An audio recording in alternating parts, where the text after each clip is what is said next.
దేశంలో NEET UG పరీక్ష paper leakage సమస్య కలకలం రేపుతోంది. బీహార్ కేంద్రంగా ఈ వ్యవహారం సంచలనం రేపుతోంది.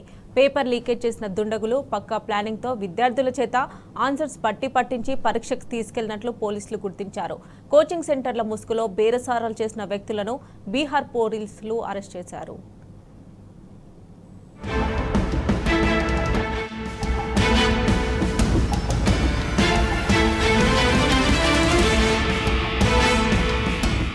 ఒకవైపు నీట్ యూజీ పరీక్షల్లో అక్రమాలకు తావులేదని కేంద్ర ప్రభుత్వం చెబుతుండగా బీహార్లో ఈ పరీక్షా పత్రం లీకేజ్కి సంబంధించి సంచలన విషయాలు వెలుగులోకి వస్తున్నాయి. ప్రశ్నపత్రం లీకేజ్ చేయడం, రహస్య ప్రాంతానికి విద్యార్థులను తీసుకెళ్లి జవాబులు బట్టి పట్టించడానికి పేపర్ లీకేజ్ ముఠా పక్కా ప్రణాళికలు అమలు చేసింది.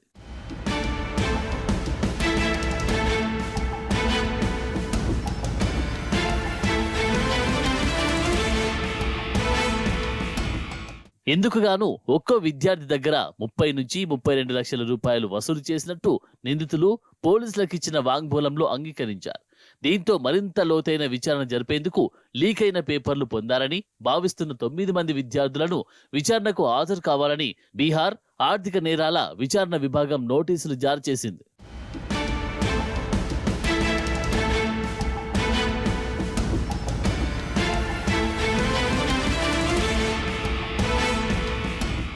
నీట్ యూజీ పరీక్షల్లో అక్రమాల ఆరోపణలతో బీహార్ ఈవోయు ఇప్పటి వరకు 18 మందిని అరెస్టు చేసింది. పోలీసుల ముందు నిందితులు ఇచ్చిన వాంగ్మూలాలు తాజాగా బయటకు వచ్చాయి. బీహార్ ప్రభుత్వంలో జూనియర్ ఇంజనీర్గా పనిచేసే సికందర్ కుమార్ యధవేందు తాను పలువురు నీట్ విద్యార్థుల కుటుంబాలతో ప్రశ్నాపత్రం లీకేజ్కి సంబంధించి బేరం కుదుర్చుకున్నారు అని తన స్టేట్మెంట్లో అంగీకరించారు.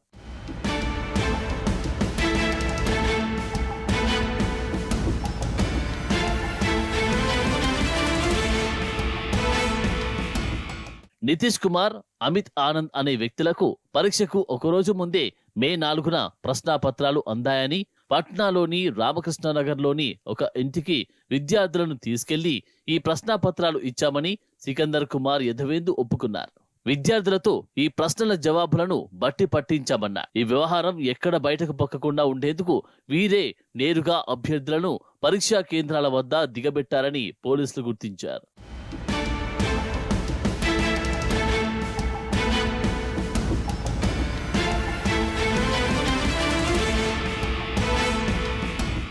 నితీష్ కుమార్, అమిత్ ఆనంద్ కూడా పేపర్ లీకేజీ వ్యవహారంలో తమ ప్రమేయాన్ని అంగీకరించారు. వీరిలో నితీష్ కుమార్ గతంలో బీహార్ పబ్లిక్ సర్వీస్ కమిషన్ నిర్వహించిన ఉపాధ్యాయ నియామక పరీక్షల్లో అక్రమాల ఆరోపణలతో జైలుకు వెళ్లి వచ్చాడు.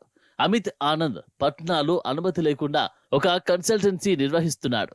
వీరిద్దరూ కన్సల్టెన్సీలు, కోచింగ్ సెంటర్ల ముసుగులో విద్యార్థులను ఆశ్రయించి పేపర్ లీక్ చేస్తామని బేరాలు కుదుర్చుకున్నట్టు పోలీసులు గుర్తించారు.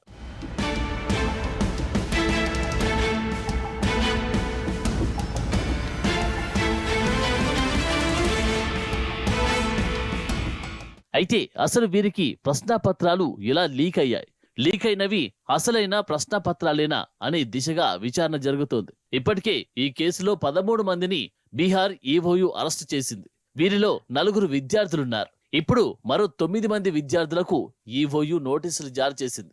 బీహార్లోని వేర్వేరు జిల్లాలకు చెందిన వీరిని ఈ నెల 17, 18న విచారణకు హాజరు కావాలని ఆదేశించింది. మరోవైపు నీట్ యూజీ పరీక్షను మళ్లీ నిర్వహించాలని కోరుతూ 20 మంది విద్యార్థులు సుప్రీంకోర్టులో పిటిషన్ దాఖలు చేశారు.